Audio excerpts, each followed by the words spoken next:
Bem-vindos a este mergulho nas notícias. Sabe quando a gente acha que certas tensões ficaram presas lá nos livros de história, na época da Guerra Fria? Pois é. De repente a gente pisca e esse roteiro de suspense geopolítico está acontecendo agora mesmo, de novo.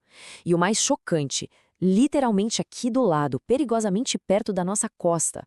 Nesta análise de hoje a gente vai desvendar essa escalada repentina de avisos, os rumores rolando soltos e, claro, as realidades por trás dos panos. Vamos entender como um simples discurso tem o poder de acender um alerta no mundo todo.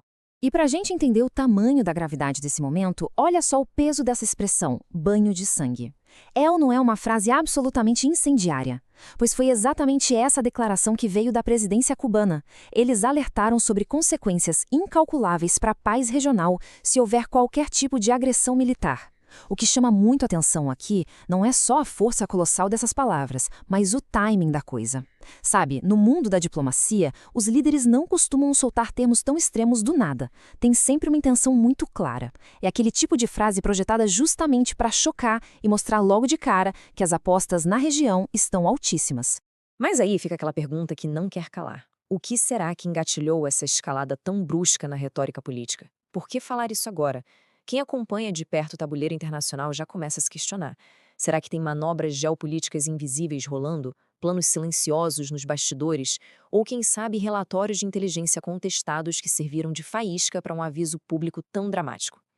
Bom, o nosso primeiro passo aqui é agir com cautela e separar muito bem o que é apenas discurso, o que é boato de corredor e o que é, de fato, realidade. Vamos começar por aqui, o alerta de Havana e o que eles chamam de décadas de pressão. Entender a posição oficial do governo cubano é super importante para a gente montar esse quebra-cabeça. E na outra ponta a gente tem os rumores e os drones militares, fato versus ficção. Porque enquanto as declarações oficiais acontecem, o noticiário internacional foi simplesmente bombardeado por alegações envolvendo inteligência militar. É aqui que a gente vê um choque total de narrativas, um contraste gigante. De um lado, a gente tem a postura firme de Havana. Eles dizem que não, de jeito nenhum representam uma ameaça militar aos Estados Unidos, mas batem o pé no seu direito legítimo de autodefesa depois do que eles descrevem como décadas de pura pressão diplomática e econômica. Do outro lado, a visão de Washington. Autoridades americanas estariam avaliando relatórios de inteligência que indicam supostamente a presença de drones militares lá na ilha. E claro, isso levanta preocupações imensas sobre a segurança da região. Ou seja, é uma divergência absoluta. A gente tem uma avaliação de inteligência batendo de frente com uma negação categórica.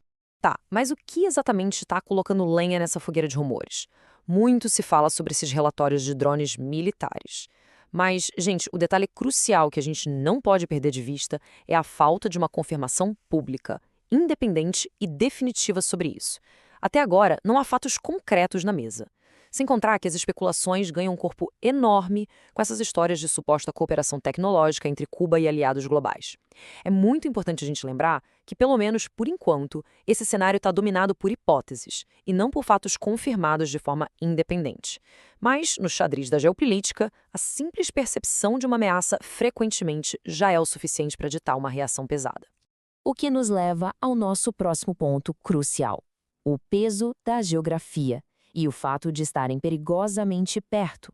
145 quilômetros, ou 90 milhas. Dá para acreditar?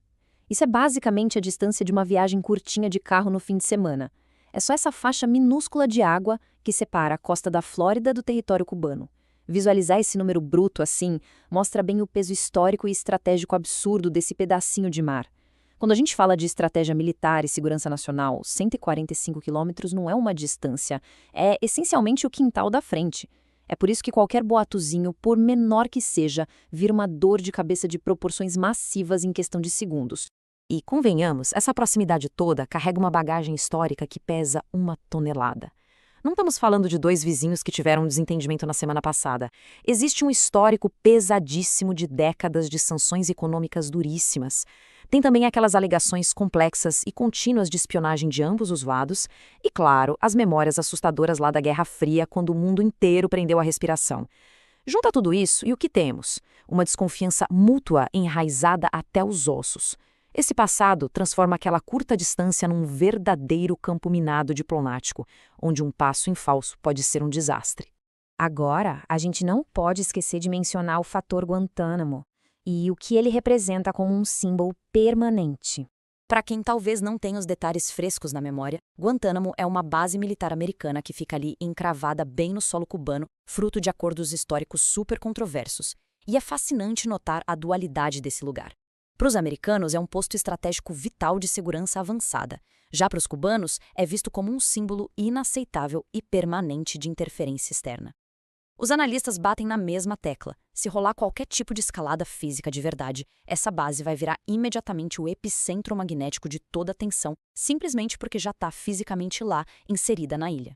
E assim chegamos à guerra de narrativas, olhando para o contexto global de toda essa história.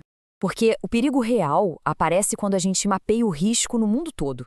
Cuba não está isolada numa bolha. A gente tem tensões globais enormes rolando, conflitos ativos no Oriente Médio, corridas tecnológicas e militares insanas entre gigantes como Rússia e China e aquelas crises diplomáticas frequentes. Tudo isso funciona como um grande multiplicador de risco. Num ambiente mundial tão polarizado, o sistema fica muito vulnerável a erros de cálculo estratégico. E com essa rapidez absurda com que as narrativas não confirmadas se espalham hoje em dia, uma única faísca ali em Havana ou em Washington, pode ser o suficiente para causar um incêndio político em escala global. Isso tudo traz a gente para um conceito bem importante. Hoje em dia, os conflitos modernos começam muito mais com o que a gente pode chamar de arsenal psicológico, muito antes de qualquer arsenal físico ser mobilizado. Palavras, narrativas, medo. Esse é o hardware mental da guerra. Muito antes de um drone ser ativado ou de um navio se mexer, a guerra de acusações já está preparando o terreno. A diplomacia moderna é pavimentada por uma linguagem muito agressiva. Então, aquele discurso forte sobre um banho de sangue que vimos no começo opera exatamente nessa camada psicológica. É a linha de frente invisível. Entramos então na reta final, o risco da incerteza e a tal faísca do erro de cálculo. Para a gente visualizar bem como essa escalada funciona na prática, é só seguir a sequência lógica. Tudo geralmente começa com uma simples declaração que foi mal interpretada ou um relatório de inteligência não confirmado que acabou vazando. Daí rola alguma movimentação militar, às vezes até defensiva, mas que o outro lado enxerga como uma provocação imperdoável. Em seguida, os governos começam a trocar acusações públicas duríssimas, porque ninguém quer parecer fraco. E pronto. O que começou como um rumorzinho regional se transforma de uma hora para outra em uma manchete global incontrolável. É uma reação em cadeia assustadoramente lógica e rápida. E isso deixa a gente com uma provocação final bem profunda. Depois de analisar todas essas camadas dessa explicação, desde aquele peso geográfico de estarem tão perto até o poder das narrativas e do medo, fica a grande dúvida. Será que o mundo está assistindo a um mero jogo de xadrez político e psicológico alimentado pelo clima tenso que a gente vive hoje? Ou será que a gente está presenciando o prólogo silencioso de um conflito físico e real? Sabe, quando o medo começa a correr solto antes dos fatos concretos aparecerem, separar o que é só estratégia do que é perigo iminente vira o maior desafio de todos. E pelo visto, só o tempo vai nos dizer qual dessas narrativas ditará o futuro da região. Até a próxima!